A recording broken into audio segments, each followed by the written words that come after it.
Hi friends, welcome back to our YouTube channel. നമ്മുടെ പുതിയൊരു വീഡിയോയിലേക്ക് എല്ലാവർക്കും സ്വാഗതം. അപ്പോൾ നമ്മൾ വേർഡ് പാഡ് സീരീസ് എന്ന് പറഞ്ഞിട്ടൊരു സീരീസ് സ്റ്റാർട്ട് ചെയ്തിട്ടുണ്ടല്ലേ. അപ്പോൾ നമ്മുടെ മൂന്നാമത്തെ വീഡിയോ ആണ് ഇന്നിപ്പോൾ നമ്മൾ ചെയ്യാൻ പോകുന്നത്. അപ്പോൾ ഫസ്റ്റ് വീഡിയോ എന്ന് പറയുന്നത് ലീവ്, അവധികളെ കുറിച്ചിട്ടായിരുന്നു. അപ്പോൾ സെക്കൻഡ് നമ്മൾ ചെയ്തത് ബ്രാഞ്ചസ് ഓഫ് സ്റ്റഡി ആയിരുന്നു. അതിൻ്റെ തന്നെ സെക്കൻഡ് പാർട്ടാണ് നമ്മളിന്ന് ചെയ്യുന്നത്. അതായത് A to Z ആൽഫബറ്റ് ഓർഡറിൽ ഞാനിന്ന് ചെയ്യാമെന്ന് പറഞ്ഞിരുന്നു. പക്ഷെ നമ്മൾക്ക് നമ്മുടെ വീഡിയോ കുറച്ച് ലെങ്തി ആവുന്നത് കൊണ്ട് അതിനെ തന്നെ നമ്മൾ പാർട്ട് ബൈ പാർട്ടാക്കാമെന്ന് പറഞ്ഞിരുന്നു. അപ്പോൾ ഇന്ന് നമ്മുടെ പാർട്ട് 2 ആണ് ബ്രാഞ്ചസ് ഓഫ് സ്റ്റഡി. ഇനിയൊരു ഇൻട്രൊഡക്ഷൻ ഒന്നും തരുന്നില്ല, നമുക്ക് നമ്മളെ വീഡിയോയിലേക്ക് നേരെ പോകാം. അപ്പോൾ ഫസ്റ്റ് ആണ് നമ്മൾ സ്റ്റാർട്ട് ചെയ്യുന്നത് ഓൾജിബ്ര. ഓൾജിബ്ര എന്ന് പറയുന്നത് എല്ലാവർക്കും അറിയാവുന്ന ഒരു വേർഡാണ് അല്ലേ, എല്ലാവർക്കും. കാരണം മാത്സ് ഒക്കെ പഠിച്ചിട്ടുള്ള എല്ലാവർക്കും അറിയാമായിരിക്കും. എങ്കിലും ഞാൻ ഒന്നും കൂടെ പറയാം. ഓൾജിബ്ര എന്ന് പറയുന്നത് it's a branch of mathematics ആണ്. It deals with the study of the symbols, variables and equations. അപ്പോൾ ഇങ്ങനെയുള്ള രീതിയിലുള്ള ഒരു സ്റ്റഡി, അതായത് മാത്സിലെ ഒരു ബ്രാഞ്ചാണ് ഓൾജിബ്ര എന്ന് പറയുന്നത്. നമ്മൾ ലെറ്റേഴ്സ് യൂസ് ചെയ്തിട്ട് ഇക്വേഷൻസ് സോൾവ് ചെയ്യുന്ന ഒരു രീതിയാണ്. ഇപ്പോൾ ഒരു എക്സാമ്പിൾ പറയുവാണെങ്കിൽ x+5 = 10. ഇതിൽ എക്സ് ആണ് നമ്മൾ കണ്ടുപിടിക്കേണ്ടത്. x = 5 ആണെന്ന് അറിയാം. അതായത് 5+5 = 10. പക്ഷെ നമ്മൾ ക്വസ്റ്റ്യനിൽ എന്തായിരുന്നു, x+5 = 10. ഈ ഒരു മെത്തേഡാണ് ഓൾജിബ്ര എന്ന് പറയുന്നത്.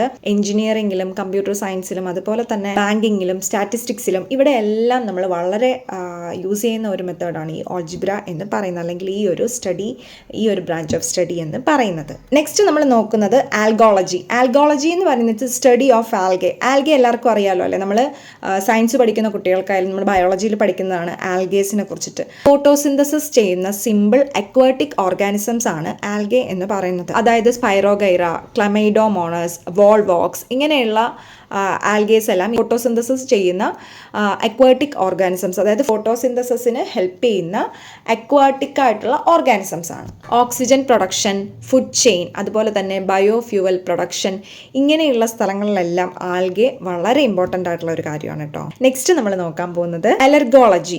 അലർഗോളജി എന്ന് പറയുന്നത് study of allergy and allergic diseases.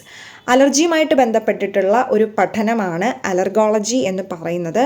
പ്രത്യേകിച്ചും അലർജി എങ്ങനെ ഉണ്ടാകുന്നു, അതിൻ്റെ ട്രീറ്റ്മെൻറ്റ് നമ്മൾ എന്താണ് ചെയ്യേണ്ടത്. അലർജീസ് ഒരുപാടുണ്ടെന്ന് നമുക്കറിയാമല്ലോ. അതായത് ഇപ്പോൾ ഫുഡ് അലർജി ഉണ്ട്, മെഡിസിൻ അലർജി ഉണ്ട്, അതുപോലെ തന്നെ ഡസ്റ്റ് അലർജി, പിന്നെ ഈ പോളൻ അലർജി, പോളൻ ഗ്രെയിൻസിൻ്റെ അലർജി, അങ്ങനെ ഒരുപാട് തരം അലർജീസ് ഉണ്ട്.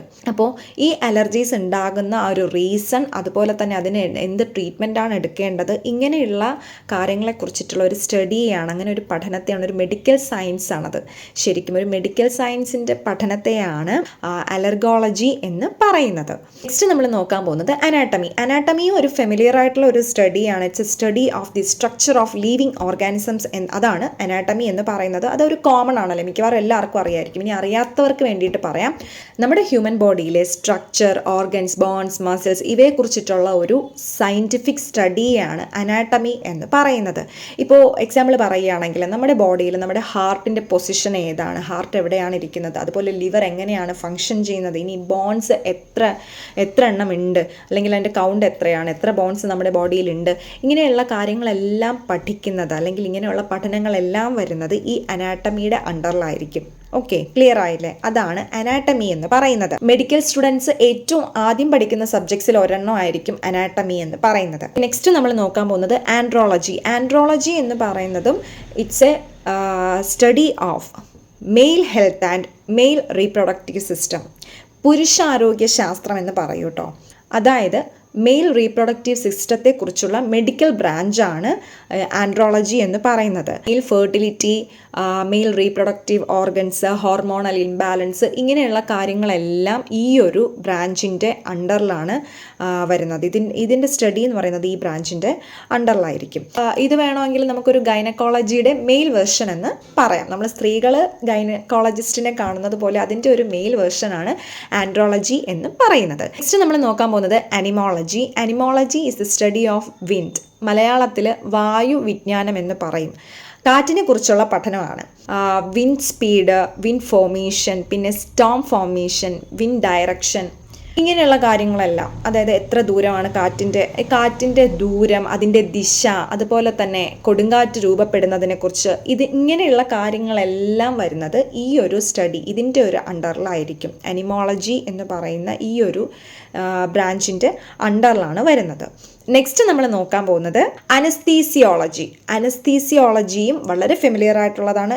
എല്ലാ ഹോസ്പിറ്റൽ, അതായത് എല്ലാ വലിയ ഹോസ്പിറ്റൽസിലും നമുക്ക് അനസ്തേഷ്യനെ കാണാനായിട്ട് സാധിക്കും അല്ലേ.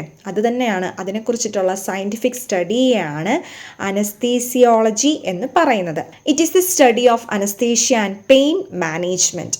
സർജറി സമയത്ത് പേഷ്യൻസിന് പെയിൻ ഫ്രീ ആവാൻ വേണ്ടിയിട്ട്, പെയിൻ ഉണ്ടാവാതിരിക്കാനായിട്ട് അനസ്തേഷ്യ കൊടുത്തിട്ടായിരിക്കും നമ്മൾ ഒരു സർജറിക്ക് കയറുന്നത്. അത് നോർമലായിട്ട് എല്ലാവർക്കും അറിയാമെന്നുള്ളത് തന്നെ. അതുപോലെ തന്നെ അനസ്തേഷ്യ എന്ന് പറയുന്നത് ജനറൽ ടൈപ്പ് ഉണ്ട്, പിന്നെ ലോക്കൽ ഉണ്ട്, അതുപോലെ തന്നെ സ്പൈനലും ഉണ്ട്. ഓക്കെ, ഇപ്പം മാക്സിമം സ്പൈനൽ അങ്ങനെ ആരും ചെയ്യാറില്ല, എല്ലാവരും ജനറലൊക്കെയാണ് ചെയ്യുന്നത്. ലോക്കൽ എന്ന് ഉദ്ദേശിക്കുന്നത് എന്താ വെച്ചാൽ, നമുക്കിപ്പോൾ ഒരു പല്ലളക്കണമെങ്കിൽ നമ്മുടെ ബോഡി ഫുള്ളായിട്ട് നമ്മൾക്ക് അനസ്തേഷ്യ തന്നിട്ടല്ലല്ലോ ചെയ്യുന്നത്, ആ ഒരു സ്ഥലം മാത്രം നമുക്കൊന്ന് മരവിപ്പിച്ചിട്ടാണ് ചെയ്യുന്നത്.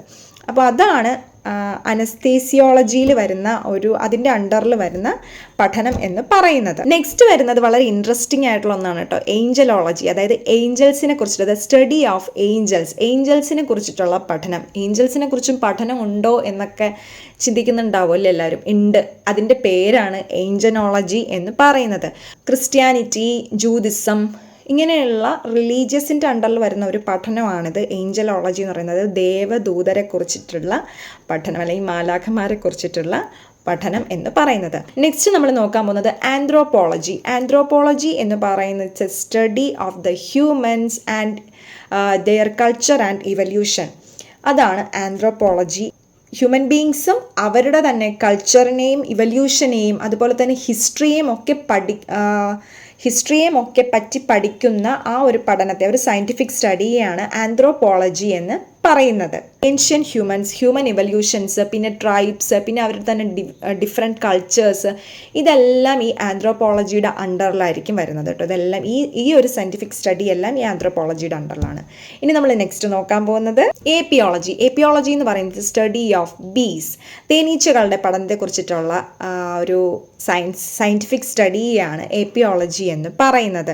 തേനീച്ചകളുടെ ആ ഒരു സ്വഭാവം, അതുപോലെ തന്നെ അവയുടെ പോളിനേഷൻ, ഹണി പ്രൊഡക്ഷൻ, ഇതിനെക്കുറിച്ചുള്ള എല്ലാ കാര്യങ്ങളും വരുന്നത് ഈ ഒരു ഏപ്പിയോളജിയുടെ അണ്ടറിലായിരിക്കും. നെക്സ്റ്റ് ആൻഡ് ലാസ്റ്റ് എന്ന് പറയും പോലെ ഈ ഒരു വീഡിയോയുടെ അവസാനത്തെ ബ്രാഞ്ച് ഓഫ് സ്റ്റഡി എന്ന് പറയുന്നത് arachnology. Arachnology is the study of spiders and its family. ചിലന്തികളെ കുറിച്ചിട്ടുള്ള പഠനത്തെയാണ് അറാക്നോളജി എന്ന് പറയുന്നത്.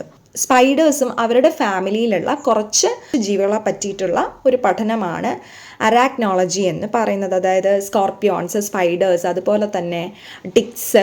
നമ്മൾ കഴിഞ്ഞ പ്രാവശ്യം ചെള്ളുകളെ കുറിച്ചിട്ട് പറഞ്ഞിട്ടുണ്ടായിരുന്നല്ലേ, കഴിഞ്ഞ വീഡിയോയിൽ ചെള്ളുകളെ കുറിച്ചിട്ടുള്ള സ്റ്റഡി. ആക്രോളജിയും ഈ അറാക്നോളജിയും ഇറ്റ്സ് റിലേറ്റഡ് ആണ് കേട്ടോ. ആക്രോളജി എന്ന് പറയുന്നത് ചെല്ലുകളെ കുറിച്ചിട്ടുള്ള പഠനമാണെന്ന് ഞാൻ പറഞ്ഞു. ടിക്സിനെ കുറിച്ച് study of the structure of ticks ആണെന്ന് പറഞ്ഞു. ഇവിടെ arachnology is the study of spiders. അപ്പോൾ ഇന്നത്തെ വീഡിയോയിൽ ഇത്ര മാത്രമേ ഞാൻ പറയുന്നുള്ളൂ. നമ്മുടെ നെക്സ്റ്റ് പാർട്ടിൽ ബാക്കിയുള്ള കുറച്ച് ബ്രാഞ്ചസ് ഓഫ് സ്റ്റഡീസ് വരാം. അപ്പം ഞാൻ ആലോചിക്കുന്നുണ്ട് നിങ്ങൾക്ക് കണ്ടിന്യൂസ് ആയിട്ട് ഈ ബ്രാഞ്ചസ് ഓഫ് സ്റ്റഡി തന്നെ ഇടുമ്പോൾ മടുത്താലോ എന്ന്. അപ്പോൾ അതുകൊണ്ട് നെക്സ്റ്റ് വീഡിയോ നമുക്ക് കുറച്ച് വെറൈറ്റി ആയിട്ട് വേറൊരു സബ്ജക്റ്റ് എടുത്താലോ എന്ന് ഞാൻ ആലോചിക്കുന്നുണ്ട്. അപ്പോൾ ചിലപ്പോൾ നമ്മുടെ നെക്സ്റ്റ് വീഡിയോ വേറൊരു സബ്ജക്റ്റ് ആയിരിക്കും, ഇല്ലെങ്കിൽ ഇതിൻ്റെ തന്നെ കണ്ടിന്യൂഷനായിട്ട് പാർട്ട് 3 ആയിരിക്കും. അപ്പോൾ എന്താണെങ്കിലും നമുക്ക് നെക്സ്റ്റ് ഒരു നല്ല യൂസ്ഫുൾ ആയിട്ടുള്ള, നിങ്ങൾക്ക് വളരെ യൂസ്ഫുൾ ആയിട്ടുള്ള ഒരു നല്ല വീഡിയോ ആയിട്ട് വരാം. അപ്പോൾ ഈ വീഡിയോ എല്ലാവർക്കും ഇഷ്ടമായെങ്കിൽ തീർച്ചയായിട്ടും നിങ്ങളെല്ലാവരും ലൈക്ക് ചെയ്യുക, ഷെയർ ചെയ്യുക, സബ്സ്ക്രൈബ് ചെയ്യാത്തവർ സബ്സ്ക്രൈബ് ചെയ്യുക. നമുക്ക് നെക്സ്റ്റ് വീഡിയോ ആയിട്ട് കാണാം. അതുവരെ ബൈ.